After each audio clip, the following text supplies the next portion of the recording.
What's up, Capstone family? This is Ed Drummond coming at you on this Friday, the 23rd of July. It's a rainy weekend out there. We're in store for some 80-degree temps. Looking forward to it, and happy to bring you this message before we go into a wet weekend. Hey, so this has been a great week. Arguably, this is one of my favorite weeks so far at Capstone. On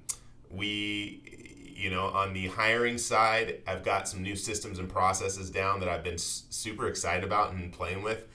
Indeed has been our go-to for that, and there are a couple add-ons that we've plugged into that have really made things simpler this week. I love that. That's super cool.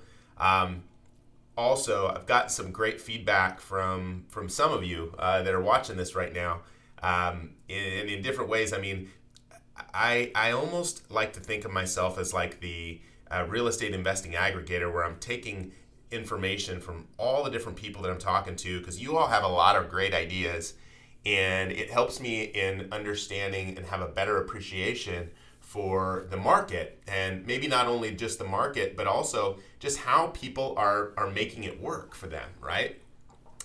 This week, I did want to reference a video. Fatah, thank you for sending it over. It's a really, really good video that I've shared with my team. Sometimes I struggle with the articulation of what the market is doing. The data and the metrics that we use is very, very, very consistent. However, it doesn't quite look at we've struggled with finding data that encompasses the entire country and then is able to narrow down on Phoenix specifically. A video, I'll put a link to it in this email, but the video that I'm referring to talks about the Phoenix housing market and whether or not there's going to be a 50% crash in the market here in 21 to 22. And I really like the video. I try to base all the information that I provide on data and metrics.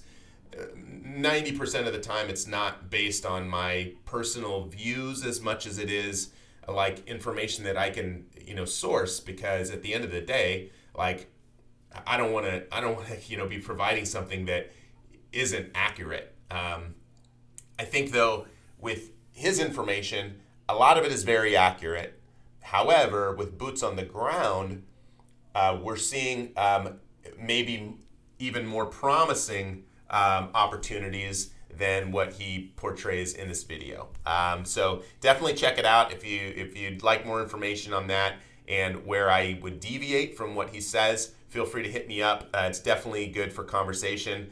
But for those of you that know, and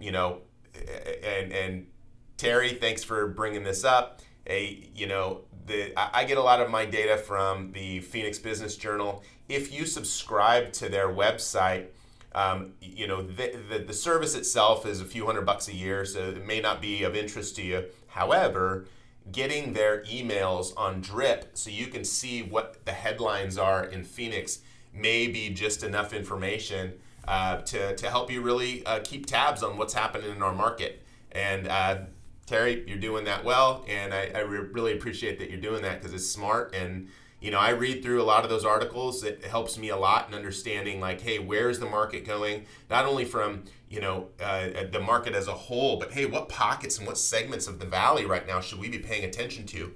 I've got a buddy who runs a scaffolding company. He's a president of a scaffolding company here in town, and they're at different projects all over the valley. They have huge projects. So sometimes I like to hear about what they're doing before others do. And that also tells us, like, where is there significant growth, right? What is really happening out there? And to this video's point, he brings up a lot of great pieces to, how many people are moving here? What does the demand currently look like? What's the supply look like? Where is the volatility? How does this differ from 15 years ago when we had this huge drop in the market? Like, what does it look like? That video does an exceptional job of explaining that. It's very rare that I see one that I think makes as much sense as this one does, but I do appreciate it, and I hope you get a chance to watch it. It's about 20 minutes. The team members that have watched it here in the office have all been like, oh my gosh, that was so helpful. So I hope you get something from it too. In addition, 2 tips for the week. One, maybe not thinking about buying something sight unseen. We've had a couple of investors more recently that have come to us after the fact, bought maybe a property sight unseen, and maybe they didn't know what questions to ask going in, but both situations are going to leave that investor in a very, very, very tough spot. Back when I was buying the wholesale deals, when the market was downturn, I had opportunities to buy property sight unseen as well, but I would always sneak in somehow to get eyes on the deal, so I knew exactly what we're walking into. I think that's super, super important to ensure that, hey, you're not biting off more than you can chew. Some of the unsexy stuff that we end up paying for, like roofs that need complete replacement, or AC units that don't work right, or plumbing issues that you can tell when walking a home, maybe old galvanized pipes or something that's just very, very, very apparent. Like, those are all things that sometimes can be avoided just by walking through the property and setting some eyes on it. So that is one of them.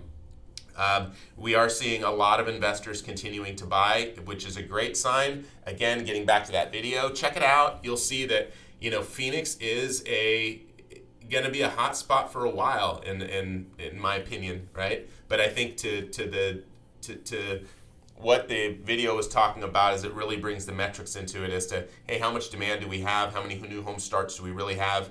That stuff is all super, super, super important to know. Hey, realistically, we don't have enough inventory right now. In addition, there are some really, really, really big, home builders that are buying hundreds and hundreds of acres out in the West Valley again, and that is going to be, adding more doors, which is what we need right now. In addition, trending appraisals this week, we did get our hand slapped on 2 of them. I think right now the market is softening maybe this much because there's more supply that's hitting the market. We don't see a shortage in demand. However, my sales team, who I meet with on Thursday, basically letting me know that it's been easier to get buyers under contract here over the last couple weeks, which is a good sign. It's starting to get a little easier for them. Maybe not as much demand on particular properties because maybe there's just a little bit more inventory, but really the market is still going nuts, and this is still an opportunity for people to take advantage of selling if it fits your model, or even buying if the deal is right. Cool. I hope this message gets to you in a great place running into the weekend. If you're enjoying the rain like I am looking forward to it. Love being outside in the rain, and it's 80 degrees and it's beautiful outside. But I love the weekend and looking forward to talking to you again next week. Take care.